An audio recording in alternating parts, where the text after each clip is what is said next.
Vamos a ver la Biblia en el libro de los Salmos, capítulo 34. El libro de los Salmos, en el capítulo 34, y el versículo a estudiar, a considerar es el versículo 5, para seguir con la misma temática de las últimas semanas acerca de la visión, acerca de lo que ven nuestros ojos, y vamos a titular esta predicación o esta enseñanza de Dios, los que miraron a Dios. Así vamos a titular, los que miraron a Dios, de acuerdo a lo que dice el libro de los Salmos, capítulo 34, versículo 5, que dice: los que miraron a Él fueron alumbrados y sus rostros no fueron avergonzados. Nos presenta todo el Salmo 34, la experiencia que tuvo David, cómo Dios lo libró de las manos del rey Abimelech, un rey filisteo. Quienes conocen la historia saben pues lo que hizo David para, en forma humana, salir librado, pero quien lo libró de lo que iba a padecer fue Dios, y le da reconocimiento a Dios en este Salmo 34. No se atribuye a David el hecho de hacerse pasar por loco. Ha estudiado la escritura, sabe lo que hizo David, que se hizo pasar por loco, y cuando lo llevaron ante el rey Abimelech, o cuando lean la escritura, en esa parte de la Biblia van a encontrar otro nombre, el rey Aquis. Algunos se confunden, pero era el rey Abimelech, título de todos los reyes filisteos. En algún momento como Faraón, que tenía el título, así era conocido Faraón, como el zar en otras partes, como César en otras partes. También así, por si leen la parte de la Biblia que seguramente vamos a leer hoy, que está en el primer libro de Samuel, vamos a encontrar otro nombre, que era el rey filisteo Abimelech. Y nos presenta la escritura la forma en cómo Dios lo liberó, y la experiencia que tiene David, y nos lo plasma en este salmo y en este versículo. Y si notamos en qué estado está el verbo que dice los que miraron a Dios, o en qué tiempo, mejor dicho, está el verbo, tiempo pasado. ¿Por qué? Porque para tener el beneficio de Dios, la bendición de Dios, que es como vamos a manejar esta meditación, primeramente se tiene que ver a Dios. No podemos, o no se puede, o no se tiene la bendición si no se mira a Dios. No se tiene la providencia si no se mira a Dios. No se tiene el amor y todo lo que Dios provee, todo lo que Dios da, no se puede tener si antes no se ve a Dios. Primero tenemos que mirar a Dios, donde nos menciona esta parte de mirar a Dios, que es considerar a Dios, tener en cuenta a Dios, considerarlo, verlo con placer y con atención. Cuando escuchamos la palabra, si nos place la palabra, si ponemos atención a la palabra, estamos viendo a Dios.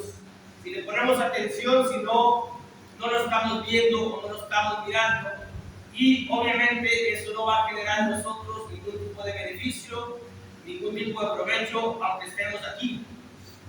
Para poder tener una bendición de Dios, hay que mirar a Dios con placer, hay que mirar a Dios con agrado, y hay que mirar a Dios con atención puesta y con reverencia a lo que es Dios. Lo que vamos a ver es qué bendición genera mirar a Dios. Es lo que vamos a considerar esa pregunta, sobre la cual sacaremos nuestros tres asuntos o tres puntos. ¿Qué bendición genera mirar a Dios?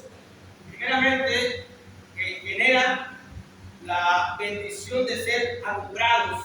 Dice en la Biblia: los que miraron a Dios fueron alumbrados, fueron radiantes. Se topa a un conocido, dice: te ves radiante, porque es sinónimo de felicidad, te ves feliz. Los que ven a Dios, los que miran a Dios, son felices. Su rostro resplandece de felicidad, pero para eso hay que mirar a Dios. Cuando seguimos tristes y amargados, es porque no lo miramos conforme el texto sagrado nos indica. Al significado de la palabra mirar, examinar, conocer quién es Dios, ponerle atención a Dios para que nuestro rostro cambie de la amargura a la felicidad, cambie de la tristeza a estar alumbrados, a estar radiantes, a estar dichosos, a estar bienaventurados, a ser felices. La única felicidad se obtiene y se tiene en esta tierra, en este mundo, cuando uno mira a Dios, es decir, cuando uno le pone atención a Dios, cuando uno le gusta ver a Dios, cuando uno le place ver a Dios. Conforme lo menciona David, la experiencia de un hombre que estuvo en una angustia tremenda, terrible, como todos hemos estado en ese tipo de angustia. Cuando uno mira a Dios, genera la bendición de ser alumbrado, es decir, de estar felices, de estar radiantes, por la felicidad de ser librados del mal. Dice el versículo 6, este pobre clamó y le oyó Jehová y lo libró de todas sus angustias. Es decir, no porque me haya hecho loco, yo fui librado de Abimelech, eso lo inventé, eso lo fingí, quien realmente me liberó fue Dios cuando yo clamé. No, la obra no es atribuida a ser alguno, a ser humano alguno. Nada de lo que uno haga va a producir esa felicidad, solamente la que Dios da. Y todos hemos pasado por angustia. La mayor angustia, hermanos, es caer en el infierno, que nuestra alma esté en el infierno. Es la mayor angustia que puede haber para un ser humano. ¿Quién nos lo indica? La conciencia. Nuestros hechos que hemos cometido nos indica la conciencia de que no estamos bien con Dios. Y si no estamos bien con Dios, entonces nuestro destino no va a estar en la presencia de Dios. Y cuando uno siente que ha sido rescatado de las llamas del infierno, cuando uno se siente un tizón arrebatado del fuego eterno, como dice la escritura en Zacarías, entonces cambia uno, porque se le quita a uno el pesar, porque se le quita a uno la amargura, se le quita a uno la tristeza, se le quita a uno la angustia, se le quita a uno la preocupación de lo que va uno a padecer estando en el infierno. Aquí Dios lo libró de muchas angustias, de la ansiedad, la desesperación que le causaba a David, que ya había matado a aquel gigante, que ya lo había eliminado cuando huye de Saúl y huye a tierra de filisteos. Vuelvo a repetir, quien ha leído esa parte de la Biblia estará entendiendo. Le dice a su compañero, dice, una espada, dice, pues solamente es la espada con la que mataste a Goliat, pues dámela. Llega a tierra de filisteos, lo conocen los filisteos, dicen, ¿no es este David el que dice, el que besa el canto que Saúl mató a 1000, pero David a 10,000? Y lo empiezan a ver y le da temor, miedo a David, a pesar de verse enfrentado a un gigante, le da miedo, tanto miedo que se hace el loco, dice la Biblia, que fingió estar loco, porque lo toman a David, lo llevan ante el rey, dicen, ¿y para qué me traen este loco? Sáquenlo de aquí. Y es librado David, no por esa actitud ni por ese comportamiento, sino por lo que dice, este pobre clamó y Dios le oyó y lo libró de todas sus angustias. De modo que nosotros, cuando miramos a Dios, va a generar en nosotros una bendición de estar radiantes, de estar felices por tener la liberación del mal, del tormento que seguramente aquellas almas que no clamen a Dios, que no busquen a Dios, que no miren a Dios, van a padecer. Entonces, la felicidad realmente está con el Señor, está con Dios.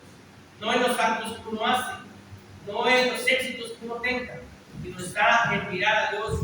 Ahí es cuando cambia el rostro, ahí es cuando cambia nuestro semblante, cuando miramos a Dios y cuando sentimos que hemos sido liberados y cuando se nos presenta un panorama de una providencia tan grande cuando se nos presenta un panorama de una eternidad ante nuestros ojos, porque si no miramos a Dios, no vamos a ver lo que Dios tiene para nosotros. Es decir, si no lo vemos con placer, con atención, nunca vamos a darnos cuenta de lo que Dios tiene preparado para nosotros. Cuando miramos a Dios, que cambia nuestro rostro, y luego entendemos y comprendemos y vemos más allá de lo que Dios tiene para nosotros, es una gran felicidad, porque hemos sido librados del mal y tenemos como esperanza y como promesa la eternidad, la vida eterna, y tenemos la bendición de poder estar aquí reunidos, alabar a Dios, glorificar a Dios, y eso va a generar en nosotros una gran providencia, porque dice la Escritura que cuando buscamos primeramente a Dios, las cosas que necesitamos llegan por añadidura, y eso genera una gran tranquilidad, y eso genera una gran felicidad. El tener los recursos necesarios para el sustento de la vida, pues genera que estemos tranquilos, genera que estemos despreocupados, genera que estemos felices, genera que estemos radiantes. ¿Todo por qué? Por mirar a Dios. Dice el libro de Isaías, capítulo 60, Isaías capítulo 60, versículo 5, dice la bendita palabra de Dios, que mirar a Dios genera ser anulados, es decir, ser felices, ser radiantes, por la felicidad de ser librados del mal y por la felicidad de poder adorar a Dios. Isaías 65 dice: entonces verás y resplandecerás, se maravillará y ensanchará tu corazón, porque se haya vuelto en ti la multitud del mal y la riqueza de las naciones haya venido a ti.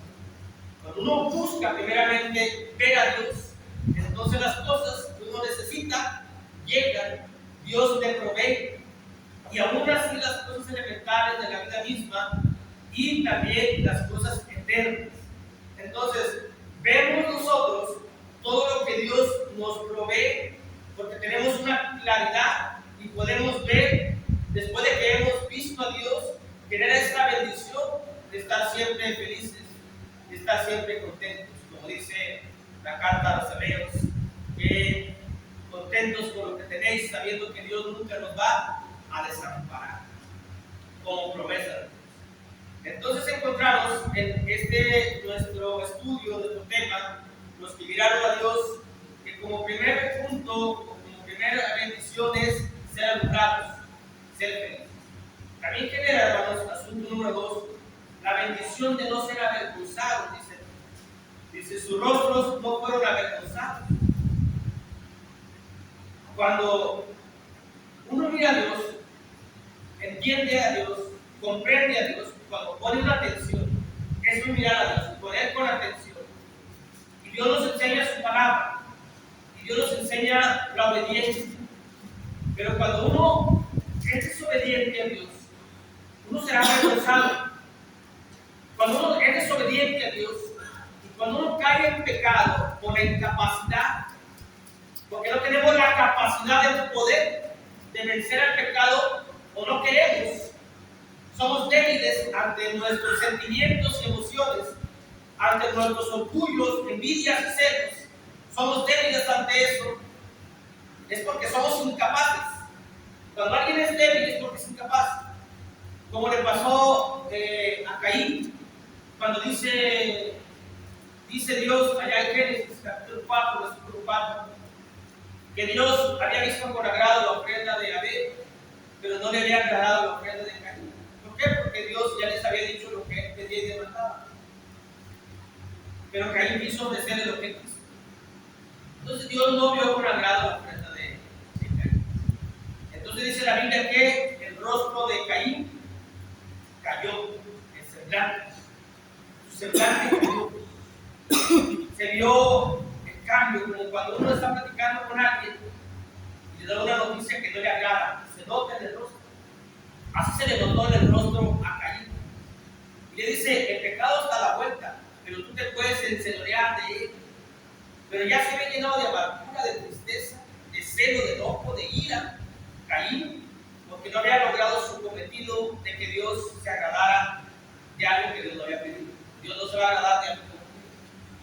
En esa desobediencia que tuvo Caín, en vez de reconocer y aceptar, está bien, pues no ofrecí lo que tú querías, un cordero.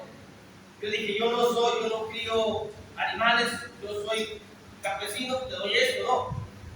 Dios pide, Dios demanda lo que Él está escrito en su palabra, no lo que uno quiera ofrecer, lo que está escrito, conforme está escrito. Incluso cuando Él ofrenda como está escrito, como hemos sido prosperados, no como yo quiera, no como a mí se me antoje, porque entonces Dios no va a ver una ofrenda que yo doy con agrado. Pero no lo vamos a ver que Dios no ve con agrado, ¿por qué? Porque no ponemos atención. Y salimos radiantes aquí. Pareciera que salimos radiantes cuando deberíamos salir desencajados. Si Dios viera la ofrenda que nosotros damos, y Dios viera que, y Dios nos dijera que no ve con agrado nuestra ofrenda, ¿cómo saldríamos? Enojados, molestos. La culpa la tiene Dios, no nosotros. ¿Por qué? Porque no hacemos lo que Dios pide y demanda. Queremos hacer lo que nosotros queramos. Y está escrito cómo debe de ser. Porque sabemos que Dios le había dicho a Abel y a Caín lo que él quería, porque la fe es por el oír y el oír por la palabra de Dios. Por eso dice allá en Hebreos que por la fe Abel ofreció un sacrificio mejor. Por la fe, porque había oído a Dios lo que él quería. Caín quiso ofrecerle lo que él quiso, no le agradó a Dios. Nosotros a veces queremos ofrecerle a Dios lo que nosotros queramos, el tiempo, la asistencia, cuando quiero vengo, cuando no quiero no vengo. Y eso, si Dios nos pudiéramos estar en su presencia físicamente, que obviamente es imposible, estaríamos viendo que Dios no ve con agrado lo que hacemos nosotros y nos molestaríamos tal vez, pero no cambiaríamos.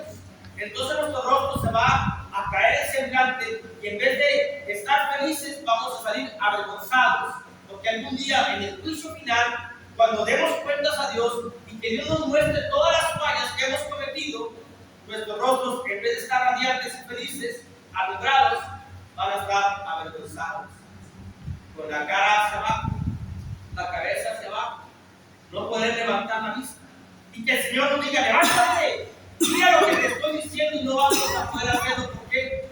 Porque vamos a estar avergonzados. Y eso es lo que genera mirar a Dios, no salir avergonzados en el momento sublime de la existencia de nuestra alma. ¿Cuál es el momento ese? El día del juicio. En el día donde o seguimos radiantes y felices, o nos vamos avergonzados nosotros como cristianos. Los del mundo no, pues yo no conocía, así que pues yo voy igual. Pero tú conocías, tú sabías, tú entendías, no hiciste caso, sales avergonzado del juicio ante toda la nación. ¿Todo por qué? Por no querer obedecer, no querer hacer lo que Dios pide y demanda, sino queremos hacer lo que nosotros queremos, y es algo que a Dios no le agrada. ¿Cómo lo podemos ver? Por ver la palabra. No queramos que Dios esté aquí y nos diga: esto no, esto sí, esto no. Ya está escrito lo que tenemos que hacer y lo que no tenemos que hacer. Otro que se le cayó el semblante y se fue triste fue el joven rico. Dice la Escritura, cuando el Señor Jesús le dice: maestro bueno, que haré para tener la vida eterna? Los mandamientos conocen, no, todo esto lo he hecho desde mi juventud. Bueno, vende todo lo que tienes, no sean los pobres. Pero él dice, cuando escuchó al maestro, se fue triste porque tenía muchos bienes. Cada vez que escuchamos un sermón, un estudio, meditación, exhortación, palabra de Dios, Dios va a confrontar nuestros sentimientos, emociones, pecados, conductas, comportamientos. Tenemos de dos: o como David, un corazón contrito y humillado y aceptar que he fallado, o como Caín, o como el joven rico, que me enorgullezco, me enojo, pero no lo hago lo que Dios te dice, o como el rico que se fue triste. Nos hemos ido tristes de aquí, del servicio de oración, después de que hemos escuchado palabras, que no debería de ser así. Y nos vamos tristes porque no estamos aceptando lo que Dios nos está mencionando. Podemos hacerlo, sí, pero el día del juicio vamos a salir avergonzados. ¿A quién le gusta pasar la vergüenza a la frente? ¿Cómo nos ponemos? Algunos nos ponemos rojos por la vergüenza, algunos hasta lloran por la vergüenza que han pasado. Ahora imagínense en la vergüenza mundial ante todas las naciones, y que el Señor nos diga, nos recrimine, nos reprendan las cosas que condenar, y salgamos avergonzados conociendo la palabra.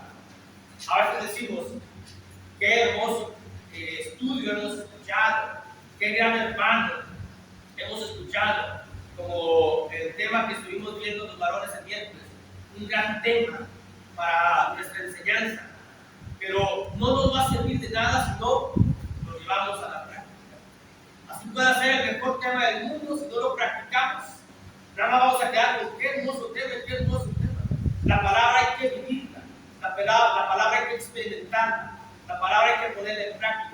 Si el Señor Jesús nos dice una cosa te falta, tenemos que entender que una cosa nos falta, pero no, venimos con la presunción de que estoy correcto, estoy perfecto, yo soy el mejor cristiano, y luego resulta que el sermón que estoy escuchando me está reprendiendo, me está diciendo que algo me falta, y no, ¿por qué? Que hermano, ¿por qué me dice esto? Yo estoy bien, y me voy triste de aquí, y en vez de irme contento de haber alabado y adorado a Dios, me voy triste, desencajado, porque no me gustó lo que escuché. Lo que uno escucha no es para que uno le guste. Lo que uno viene aquí no es para que uno le guste. La promesa de Dios debe ser lo suficiente para llevarnos esa felicidad en nuestra vida. Pero a veces todavía entendimos mucho el lado humano, el orgullo, la presunción. Cuando escuchamos palabras, obviamente la palabra nos va a derribar esos sentidos, esas prácticas, y es lo que a veces no podemos. Pero la Biblia dice, su rostro no será avergonzado. De aquel que se avergonzó es porque no quiere, es porque no quiere dominar, no tiene la capacidad, es débil para vencer el pecado, y es porque no tiene la capacidad para ser obediente completamente al mandamiento de Dios. Número 3, ¿qué bendición genera mirar a Dios? Genera la bendición de ser anulados, es decir, felices, radiantes. Genera la bendición de no ser avergonzados y genera la bendición de conocer a Dios. Genera la bendición de conocer a Dios. Miramos a Dios cuando le ponemos atención. Dice el libro del Evangelio de Juan, capítulo 14. En el Evangelio de Juan, capítulo 14, versículo 7. Cuando miramos a Dios, cuando conocemos la palabra, cuando vemos la palabra, cuando nuestros ojos están puestos en el autor y consumador de la fe, que es el Señor y Salvador. Dice el Evangelio de Juan, capítulo 14, versículo 7. Dice, si me conocieses, también a mi Padre conocerías. Y desde ahora le conoces y le habéis visto. ¿Cuándo vemos a Dios?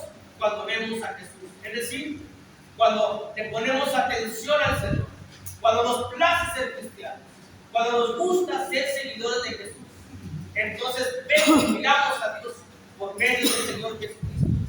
Y eso genera que le conozcamos. Y el conocerle a Dios genera para nosotros una gran bendición. Dice el versículo 9 también, dice, Jesús le dijo, tanto tiempo hace que estoy con vosotros y no me has conocido, Felipe. El que me ha visto a mí, ha visto al Padre. ¿Cómo pues dices tú, muéstranos al Padre? Mirar, poner los ojos en Jesús. Mirar a Jesús es mirar a Dios. Y cuando miramos a Dios, como debe de ser, como está escrito en el verbo hebreo, que es mirar con placer, que nos plazca lo que estamos viendo, que nos guste, y con atención, y con reverencia. Es cuando miramos a Dios. Cuando escuchamos su palabra, pues nos gusta. Nos gusta porque nos está cambiando, nos está moldeando la palabra de Dios. Aunque humanamente a veces podemos presentar un evento y decir, a ver, pero ya luego cambia el mundo y dice, no, esto es lo mejor para mí. La voluntad de Dios es lo mejor. Y eso genera una eternidad. En el Evangelio de Juan, capítulo 7, versículo 3, que mirar a Dios genera la bendición de conocer a Dios, y conocer a Dios entonces trae como consecuencia una vida eterna. Dice la Biblia en Juan 17:3, que esta es la vida eterna, que te conozcan a ti, el único Dios verdadero, y a Jesucristo a quien has enviado. La vida eterna es conocer a Dios. ¿Cuándo conocemos a Dios? Cuando miramos a Dios. ¿Cuándo miramos a Dios? Cuando miramos a Jesús. ¿Cuándo miramos a Jesús? Cuando ponemos atención a Jesús. Cuando nos place estar con Jesús. Cuando nos gusta ser seguidores de Jesús. Cuando sentimos ese placer de estar en la adoración. Cuando preferimos estar aquí que en otro lugar, es cuando miramos a Dios. Y solamente así se puede tener una eternidad en los cielos. No hay otra manera, no hay otra opción, no hay otro camino. El camino de uno no es el camino del Señor, porque el camino mío hacia la eternidad es: voy cuando quiero, ofrendo lo que quiero, hago lo que quiero y estoy en el cielo. El camino del Señor es la obediencia puntual a los mandamientos, ponerle atención, no ser irreverentes. Dios nos da un mandamiento, no lo hago, estoy diciendo: Dios, no me importa tu mandamiento, hago lo que quiero, soy como Caín.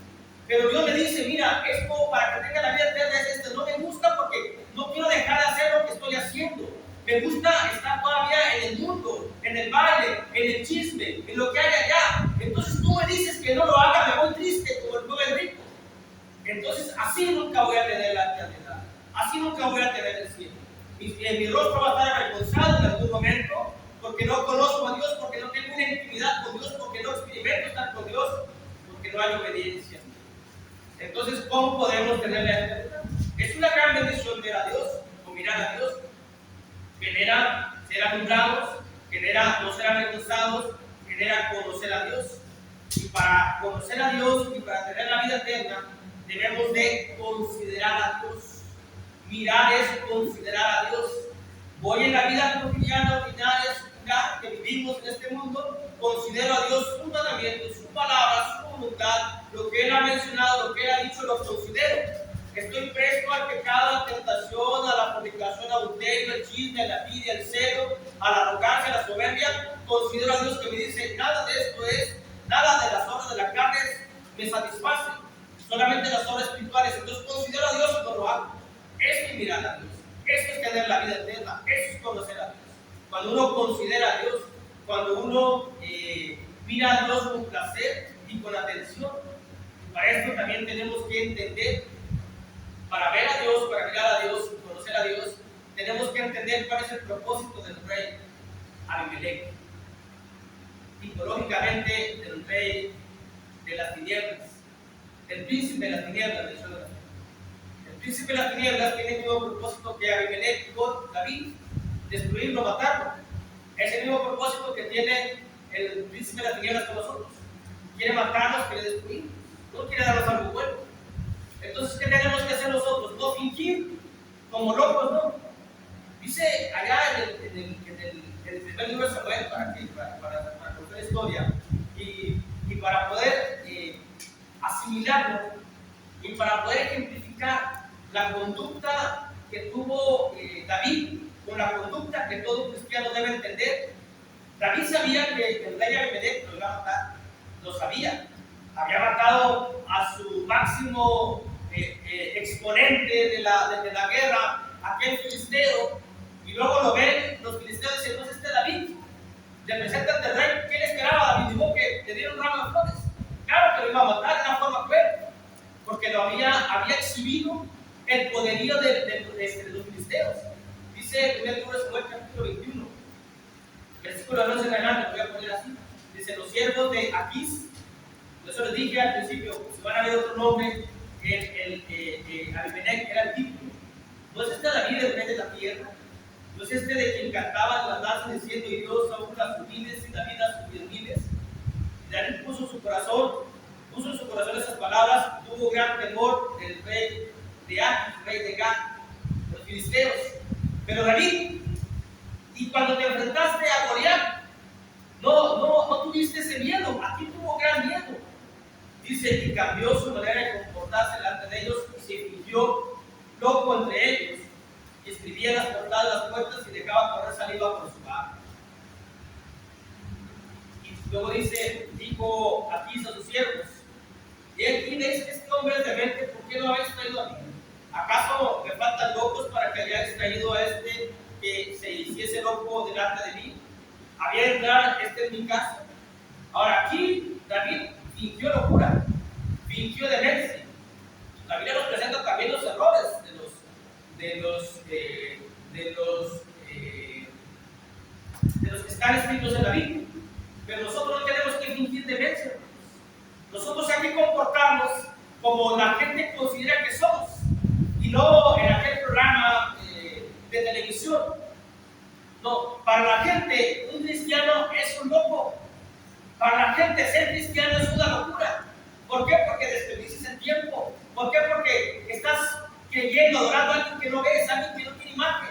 Estos cristianos están locos, desperdician el tiempo. Porque dice la Escritura, en la primera carta de Pablo a los Corintios, capítulo 1, versículo 23, ¿cuál es nuestro comportamiento para poder ver a Dios, para poder mirar a Dios, para conocer a Dios, para tener vida eterna? Entender lo que el rey Abimelech, que a nosotros es el enemigo, quiere hacernos. Nosotros no vamos a fingir locura, vamos a vivir la locura del mundo. ¿Cuál es la locura del mundo? Creer en Jesús. Primera carta de Pablo a los Corintios, capítulo 1, versículo 23. Pero nosotros predicamos a Cristo crucificado. Para los judíos ciertamente tropezadero, para los gentiles locura. Esa es lo que vivimos nosotros. Esa locura para los gentiles, esa es la que vivimos. Porque entendemos lo que quiere hacer el enemigo con nosotros. Matarnos, destruirnos. Es lo que quiere hacer. ¿Por qué? Porque hemos vencido. Porque hemos creído en Jesús. Y porque el enemigo que nos ponía, la adversidad, todo lo que nos ponía, lo hemos vencido en el nombre del Señor Jesús. Así como David venció a Goliat. Pero David fingió locura, nosotros no. Y vamos a la locura del mundo.